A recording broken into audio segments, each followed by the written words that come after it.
Welcome to MKSS உலகம். இன்றைக்கி Vinayagar Chaturthi special பூரண கொழுக்கட்டை தான் பண்ண போகிறோம். அதுக்கு 2 கப்பு அரிசி மாவு எடுத்திருக்கேன். அதில் கொஞ்சமாக உப்பு சேர்த்துக்கிறேன். 1 ஸ்பூன் நெய் சேர்த்துக்கிறேன். இதை நல்லா கலந்து விட்டுறலாம். நெய் சேர்த்து பண்ணும்போது கொழுக்கட்டை வந்து ரொம்ப நேரத்துக்கு நல்லா சாஃப்டாகவே இருக்கும், நல்லா டேஸ்ட்டாகவும் இருக்கும். இப்போ நல்ல சூடான தண்ணி சேர்த்துக்கலாம். கொஞ்சம் கொஞ்சமாக சேர்த்துக்கோங்க. தண்ணி வந்து நல்லா சூடாக இருக்கணும். இப்போ ஒரு கரண்டி வச்சு கலந்து விட்டுறலாம். ஏன்னா தண்ணி சூடாக இருக்கிறதுனால மாவு வந்து சூடாக இருக்கும். இப்போ இன்னும் கொஞ்சம் தண்ணி சேர்த்துக்கிறேன். இதை நல்லா கலந்து விட்டுறலாம். இப்போ இந்த அளவுக்கு கலந்து விட்டாச்சு. இப்போ மாவு வந்து சூடாக இருக்கிறதுனால கொஞ்சம் நேரம் அப்படியே இருக்கட்டும். இப்போ மாவு நல்லா ஆறிடுச்சு. நம்ம கையில் பிசைஞ்சிக்கலாம். நல்லா இதை சாஃப்டான பக்குவத்துக்கு பிசைஞ்சிக்கணும். இப்போ நீங்கள் பிசையும் போது தண்ணி கூடிருச்சு அப்படின்னு தெரிஞ்சிச்சுன்னா நீங்கள் மாவு கொஞ்சம் எக்ஸ்ட்ரா சேர்த்துக்கோங்க. தண்ணி கம்மியாக இருக்குது அப்படின்னு தெரிஞ்சிச்சுன்னா நீங்கள் தண்ணி கொஞ்சம் வெதுவெதுப்பான தண்ணி சேர்த்துக்கலாம்.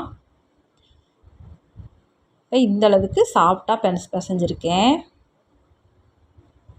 இப்போ இது அப்படியே ஒரு ஓரமாக இருக்கட்டும். நம்ம பூரணம் ரெடி பண்ணிக்கலாம். அதுக்கு இப்போ அடுப்பில் ஒரு கடாயை வச்சுருக்கேன்.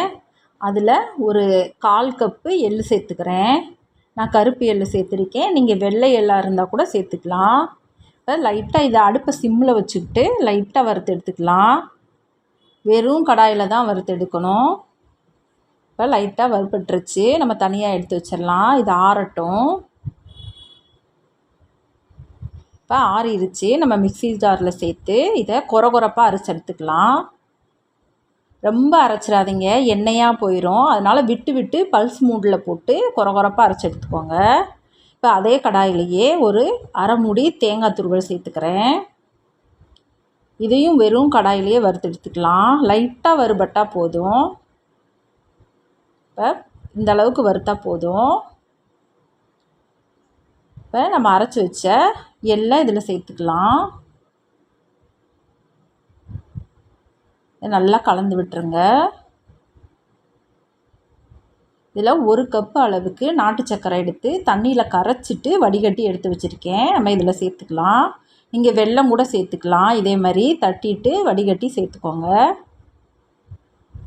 இப்போ இதை நல்லா கலந்து விட்டுறலாம். அடுப்பு சிம்லேயே தான் இருக்கணும்.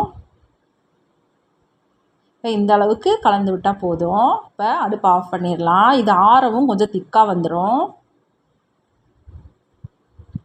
இப்போ ஆறிடுச்சு. இப்போ பார்க்கும்போது தெரியும் உங்களுக்கு நல்லா திக்காக இருக்குது. இப்போ நம்ம கொழுக்கட்டை பண்ணிடலாம். இப்போ நான் கொஞ்சமாக மாவு எடுத்துக்கிறேன். கையில் நல்லா எண்ணெய் தடவிக்கோங்க. அப்போ தான் மாவு வந்து கையில் ஒட்டாமல் இருக்கும். உங்களுக்கு எந்த சைஸு கொழுக்கட்டை தேவையோ அந்த சைஸுக்கு நீங்கள் மாவு எடுத்துக்கோங்க. நான் இந்த சைஸ்க்கு எடுத்திருக்கேன். அதை நல்லா உருட்டிட்டு உள்ளங்கையில் வச்சு ஒரு ப்ரெஸ் கொடுத்து நல்லா அமுக்கிக்கோங்க. இப்போ விரலில் வச்சு இப்படி கொஞ்சம் கொஞ்சமாக தட்டிக்கிட்டே கொண்டு வாங்க ரவுண்டு ஷேப்புக்கு. உங்களுக்கு கையில் வச்சு தட்டுறது கஷ்டமாக இருந்துச்சுன்னா நீங்கள் வாழை இலையிலையோ இல்லாட்டினா கவரு இதில் வச்சு நீங்கள் தட்டிக்கலாம்.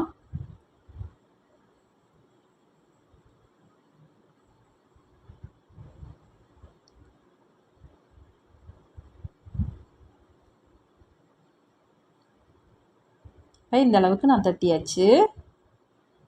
இதில் நம்ம பண்ணி வச்சுருக்க பூரணத்தை 1 ஸ்பூன் எடுத்து உள்ளே வச்சிடலாம். நடுவில் இதை அப்படியே மடித்து விட்டுருங்க. மடித்து விட்டுட்டு ஓரத்தெல்லாம் நல்லா ஒட்டி விட்டுருங்க. கேப் தெரியாமல் நல்லா ஒட்டி விட்டுறணும். அப்போ தான் வந்து கொழுக்கட்டை வேகும்போது விரிசல் வந்து பூரணம் வந்து வெளியே வராமல் இருக்கும். இப்போ விரிசல் இருந்துச்சுன்னா நல்லா எண்ணெயை தொட்டு அந்த விரிசல்லாம் சரி பண்ணி விட்டுருங்க.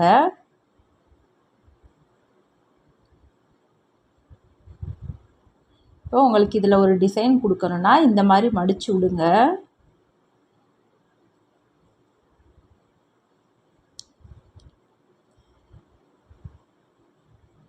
இப்படி மடித்து மடித்து விட்டால் அது ஒரு டிசைன் மாதிரி தெரியும். இல்லாட்டினா அப்படியே விடுறதா இருந்தாலும் நீங்கள் விட்டுக்கலாம்.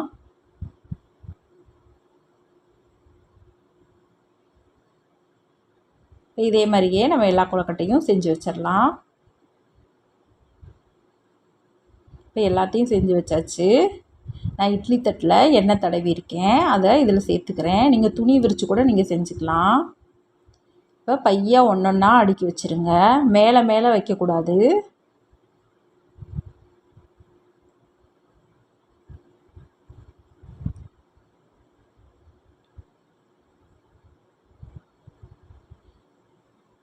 இட்லி பாத்திரத்தில் தண்ணி நல்லா சூடேறிடுச்சு. இதை நம்ம உள்ளே வச்சிடலாம்.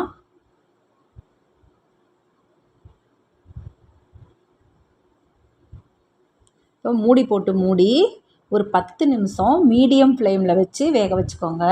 ஹை ஃப்ளேமில் வச்சு வேக வச்சிங்கன்னா விரிசல் வர்றதுக்கு சான்ஸ் இருக்குது. இப்போ 10 நிமிஷம் ஆயிடுச்சு.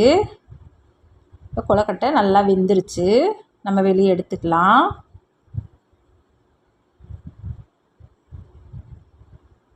இப்போ கொழுக்கட்டை நல்லா வெந்துருச்சு, உங்களுக்கு பார்த்தாலே தெரியும். உள்ளே வச்சுருக்கிற பூரணம்லாம் நல்லா அழகாக வெளியில் தெரியுது, அந்தளவுக்கு சாஃப்டாக இருக்குது.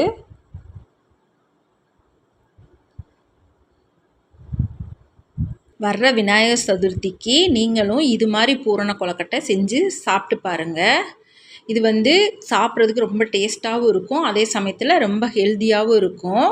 நீங்களும் இதே மாதிரி செஞ்சு சாப்பிட்டு பார்த்துட்டு கமெண்ட்ஸில் எப்படி இருந்துச்சுன்னு சொல்லுங்கள். நம்ம வீடியோ பிடிச்சிருந்துச்சின்னா வீடியோவுக்கு ஒரு லைக் பண்ணுங்கள், சப்ஸ்கிரைப் பண்ணி சப்போர்ட் பண்ணுங்கள்.